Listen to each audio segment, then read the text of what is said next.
Dans cette vidéo, on va parler d'offres transformationnelles. On va parler des qualités nécessaires pour mettre en place une offre transformationnelle. On va parler de ce qu'il y a dedans, qu'est-ce qu'on met dedans. On va parler de quel niveau de confiance il faut pour la mettre en place. On va parler de est-ce que vous allez pouvoir, vous aussi, pouvoir mettre en place ceci. On va parler de mon expérience également vis-à-vis de ça. Alors une offre transformationnelle, déjà, qu'est-ce que c'est qu'une offre transformationnelle? Une offre transformationnelle, moi j'ai découvert ça il y a quelques années déjà. Ce qui se passait, c'est qu'au début, quand j'ai commencé à vouloir mettre en place mon activité d'accompagnant, eh bien, moi, j'étais entouré de personnes qui facturaient à la séance. J'étais entouré de coachs, j'étais entouré de thérapeutes qui facturaient uniquement à l'heure. Et évidemment, étant entouré de personnes comme cela, on est la moyenne des personnes qui nous entourent. Ça, vous avez déjà entendu, j'imagine, ce type de citation. Eh bien, c'était exactement la même chose pour moi. C'est-à-dire que j'étais à la moyenne des personnes qui m'entouraient et par conséquent, je voulais facturer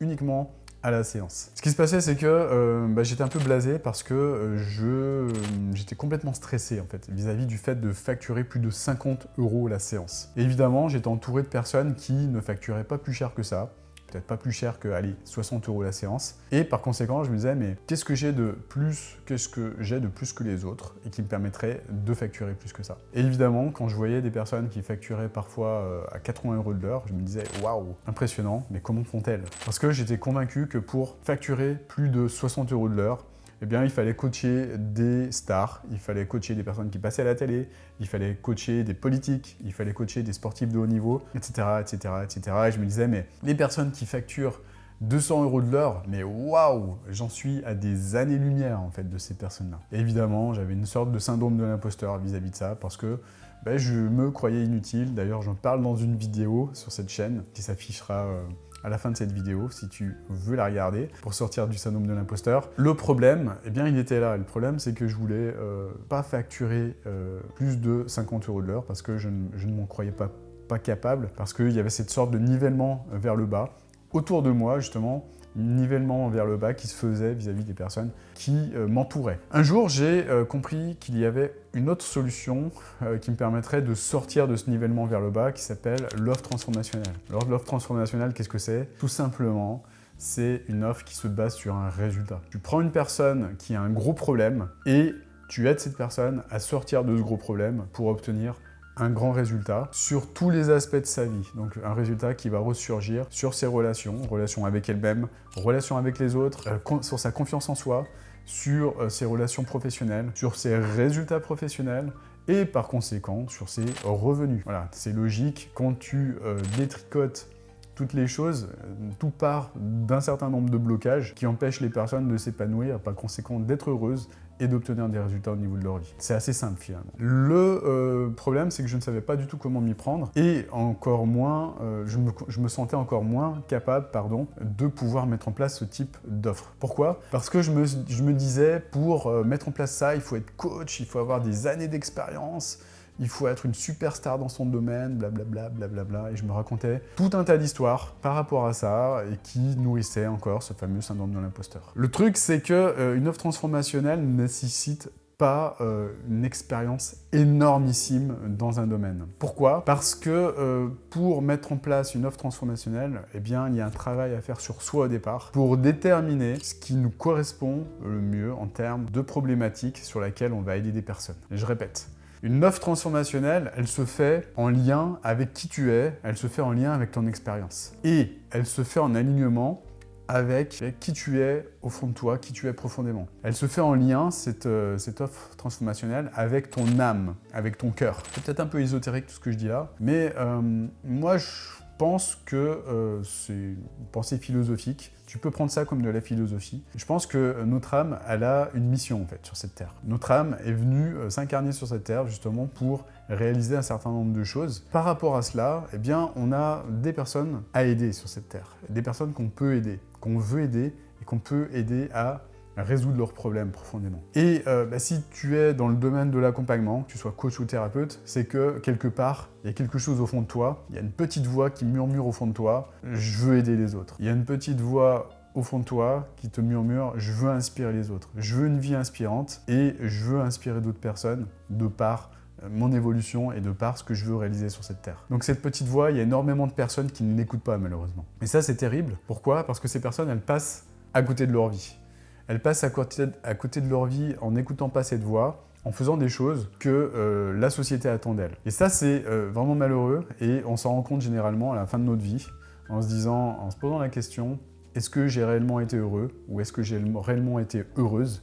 Et est-ce que j'ai réellement accompli ce que mon âme attendait de moi? Et très souvent, la réponse est non à cette question. Et très souvent, on a des regrets à la fin de notre vie. Et d'ailleurs, je vous invite à lire le livre de Bronnie Ware qui traite du sujet et qui parle justement des personnes en fin de vie, que cette personne, une infirmière australienne, a pu accompagner justement pour comprendre que la majorité des personnes en fin de vie ont des regrets parce que justement elles n'ont pas écouté cette petite voix en fait, ce petit murmure infime que beaucoup de personnes ignorent malheureusement. Ceci étant dit, voilà, donc une offre transformationnelle c'est ça, c'est une offre qui est alignée déjà avec toi-même, donc choisir un problème et puis résoudre ce problème avec des étapes. Une étape numéro 1, étape numéro 2, étape numéro 3, 4, 5, des étapes transformationnelles. Nous, avec mon équipe, on apporte des réponses à nos clients pour leur expliquer quelles sont les étapes 1, 2, 3, 4, 5 de cette offre transformationnelle. On leur apporte les outils justement nécessaires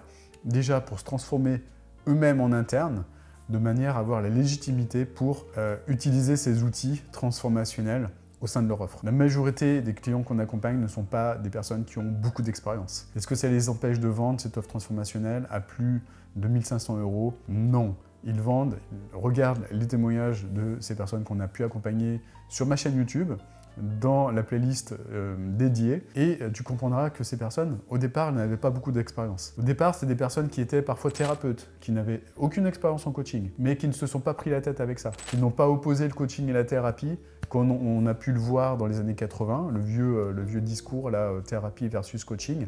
Non, elles ont fait l'alliance entre les deux, et elles ont décidé d'avancer main dans la main avec entre les outils de thérapie et les outils de coaching pour avancer et trouver des solutions et apporter des solutions nouvelles à leurs clients, des solutions pérennes qui leur apportent une vraie transformation. Et c'est tout à fait possible de le faire pour des coachs, pour des thérapeutes, pour des personnes qui n'ont pas nécessairement une expérience de dingue. Et je vais aller plus loin en disant que c'est même beaucoup plus simple pour une personne qui a beaucoup moins d'expérience de mettre en place ce type d'offre transformationnelle. Pourquoi? Parce qu'on n'a pas ces limitations, on n'a pas ces vieilles habitudes qui limitent parfois des coachs, parfois qui ont beaucoup d'expérience. Et ça, c'est mon expérience qui parle également, en sachant que j'ai vu énormément, j'ai vu des milliers. On a accompagné 1100 coachs et thérapeutes, mais j'ai pu échanger avec des milliers et des milliers de coachs au téléphone, dans des séminaires, etc.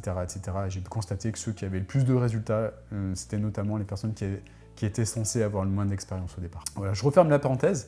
Maintenant, au niveau du sujet de cette vidéo, on parlait des qualités des personnes pouvant mettre en place une offre transformationnelle. Ça, c'est la première qualité, justement. Pour moi, la première qualité, c'est d'avoir un regard neuf sur le monde, en fait. D'arriver avec un esprit neuf et pas forcément avec des certitudes. Parce que les personnes qui ont le plus de certitudes, eh bien, ce sont les personnes qui vont avoir le plus de freins et le plus de résistance justement dans le fait de mettre en place une offre transformationnelle. Et ça, c'est vraiment bloquant d'avoir ce type de blocage. Et le fait d'avoir ces certitudes au niveau de notre vision du monde, c'est ce qui empêche la majorité justement des personnes d'avancer et d'avoir de vrais résultats. Donc ça, c'est la qualité numéro 1, avoir un regard neuf et être coachable, capable de mettre en place de nouvelles choses, de nouvelles méthodes et de nouvelles façons de penser. Ça, c'est vraiment important.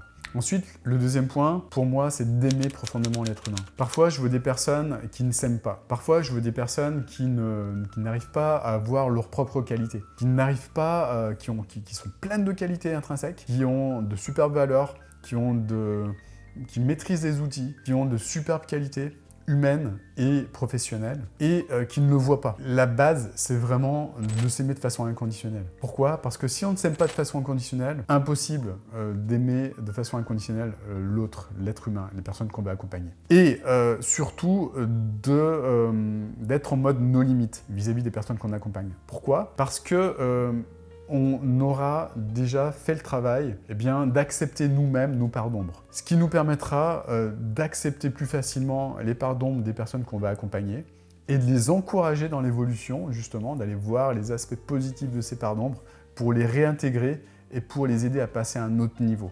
C'est ça le coaching transformationnel également. C'est les choses qu'on apprend à nos clients et qui leur permettent également de passer des caps, de passer des niveaux et de faire des sauts quantiques. Donc la clé numéro 2 pour moi, c'est de s'aimer de façon inconditionnelle. Le travail est parfois long, le travail est parfois pas forcément simple, mais c'est néanmoins nécessaire pour mettre en place une offre transformationnelle et obtenir de superbes résultats avec ses clients. Savoir soi-même se transformer, savoir soi-même gérer son énergie. De la même façon, on ne peut pas mettre en place une offre transformationnelle si on a une énergie de pierre tombale. Parfois, je vois des personnes qui peuvent parfois faire peur. Moi, elles ne me font pas peur, mais je me mets à la place des personnes qui peuvent les regarder en vidéo, qui n'ont pas nécessairement fait le travail. Ça peut faire peur, en fait, de voir une énergie de pierre tombale. Et ces personnes, eh bien, je les aide justement à prendre conscience de cela pour faire évoluer les choses, pour grandir en fait.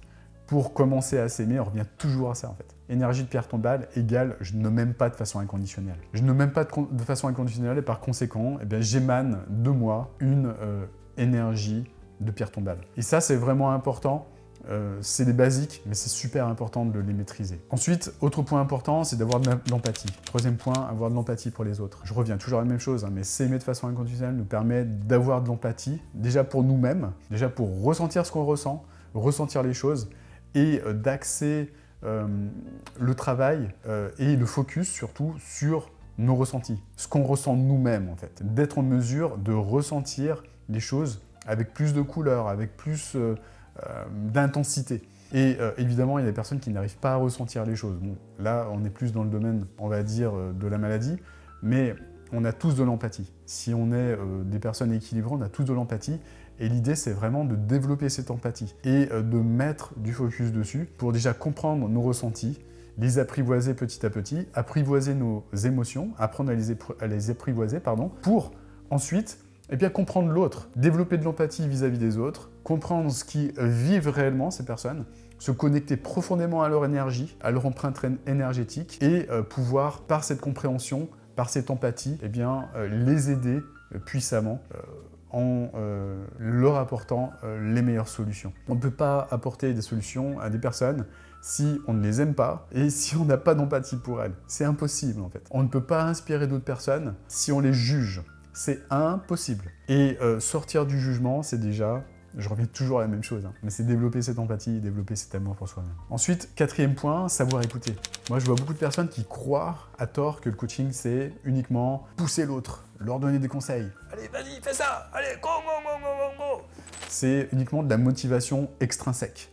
Non, le coaching, c'est pas du tout cela. C'est ce qu'on peut voir parfois sur des chaînes américaines ou je ne sais quoi. Mais le coaching, c'est pas du tout ça. Le coaching, ce n'est pas de la motivation extrinsèque. Le coaching, c'est l'art de poser les bonnes questions. Le coaching, c'est l'art de tirer le meilleur du côté intrinsèque de la personne. D'aller connecter à sa puissance intrinsèque pour la faire ressortir et faire en sorte que cette confiance intrinsèque se développe pour permettre à la personne de développer ce qu'elle souhaite mettre en place, en fait, tout simplement. Et ça passe par une grande qualité d'écoute, savoir écouter l'autre, savoir se connecter à l'autre et savoir exactement eh bien, ce que vit l'autre. Ça passe par de l'empathie, ce que je disais tout à l'heure, et ça passe également par une grande écoute. Savoir capter les signaux faibles, savoir se connecter à la personne à 100%, à 1000%. Je dirais même savoir se connecter sur le plan énergétique au niveau de la personne. Parce que nous sommes énergie, nous sommes 100% de l'énergie également, et savoir se connecter sur les plans énergétiques avec une personne, ça permet de capter des choses et des signaux qui vont permettre d'apporter de bien meilleures solutions à la personne encore. Donc la qualité intrinsèque qui est nécessaire pour mettre en place, selon moi, une offre transformationnelle, c'est de savoir écouter l'autre et de savoir se taire parfois pour écouter profondément l'autre. Et puis dernier point, pour moi, le dernier point qui est nécessaire pour mettre en place une offre transformationnelle, c'est savoir se faire confiance. Savoir se faire confiance, qu'est-ce que ça veut dire? C'est savoir se faire confiance par rapport à sa capacité à avancer, par rapport à sa capacité à croître, à se dépasser. Pas nécessairement se dépasser, c'est pas nécessairement faire des choses extraordinaires en quelques jours, Non, savoir se dépasser, c'est savoir déjà mettre un premier pas, faire un premier pas, mettre un premier pied comme ça en avant pour avancer, et puis un deuxième, et puis un troisième. Savoir faire les premiers petits pas, justement pour commencer à sortir de sa zone de confort, commencer à faire des choses différentes. Je parlais de coachabilité tout à l'heure, ça rejoint la coachabilité, c'est aussi une qualité nécessaire pour mettre en place une offre transformationnelle, selon moi. Mettre en place les premiers petits pas, et puis ensuite, eh bien, développer petit à petit cette habitude de sortir de sa zone de confort pour savoir se faire de plus en plus confiance, avoir de la confiance dans sa capacité justement d'atteindre des résultats nouveaux. Et c'est ça qui est important justement, c'est d'acquérir de nouveaux outils transformationnels pour soi-même et d'utiliser ces outils transformationnels sur soi pour déjà évoluer, se transformer soi-même de l'intérieur. C'est ce qu'on fait avec nos clients au départ de l'accompagnement. On leur propose des outils de transformation pour qu'eux-mêmes ils puissent se transformer de l'intérieur. Rappelez-vous, votre monde intérieur crée votre monde extérieur. Donc on les aide à faire évoluer leur monde intérieur de la manière qu'ils souhaitent, dans la direction qu'ils souhaitent évidemment, on leur impose rien, et de les aider à avancer justement grâce à ces outils, à commencer petit à petit à prendre confiance en ces outils pour développer petit à petit de la légitimité vis-à-vis de l'utilisation de ces outils pour que par la suite, en ayant obtenu des résultats grâce à ces outils eux-mêmes, ils puissent acquérir de la légitimité pour aider d'autres personnes avec ces outils transformationnels à obtenir de grands résultats. C'est pour ça qu'il est important justement, je parlais tout à l'heure d'avoir un esprit ouvert à la nouveauté. Un esprit ouvert à la nouveauté et pas ancré de certitude comme par exemple la vie c'est comme ça et pas autrement. Moi je suis comme ça et les choses sont comme ça, moi c'est mes outils et pas d'autres qui sont les meilleurs. Et c'est pas la vie et pas autrement. Non, les outils, ce ne sont que des outils, ce ne sont que des moyens en fait. Il n'y a pas un outil qui est meilleur que l'autre. Ce qui est important, c'est justement d'utiliser des outils qui nous permettent de nous transformer, qui nous permettent d'évoluer, qui nous permettent nous-mêmes de sortir de notre zone de confort pour pouvoir les maîtriser et ensuite pouvoir les utiliser avec d'autres personnes pour les aider elles-mêmes à obtenir de grandes transformations. Et c'est ça pour moi les qualités les plus importantes justement, permettant à un coach ou un thérapeute de mettre en place une offre transformationnelle et d'apporter de superbes résultats à ses clients, à ses patients, comme vous voulez, peu importe, en tout cas aux personnes qu'elles accompagnent. Voilà, j'espère en tout cas que cette vidéo vous a apporté de la valeur. Si c'est le cas, grand like, ça me fera un grand plaisir et ça m'encouragera, ça me donnera de l'énergie extrinsèque. J'en ai besoin parfois pour me motiver encore plus pour faire des contenus, allant analyser en profondeur les choses comme je le fais au travers de ces vidéos. Voilà, magnifique journée à vous, je vous souhaite tout le meilleur et je vous dis à très bientôt pour une nouvelle vidéo. Je vous invite à regarder juste en dessous dans la description, j'ai un petit cadeau qui va sans doute vous intéresser. Magnifique journée, à très bientôt. Ciao, ciao.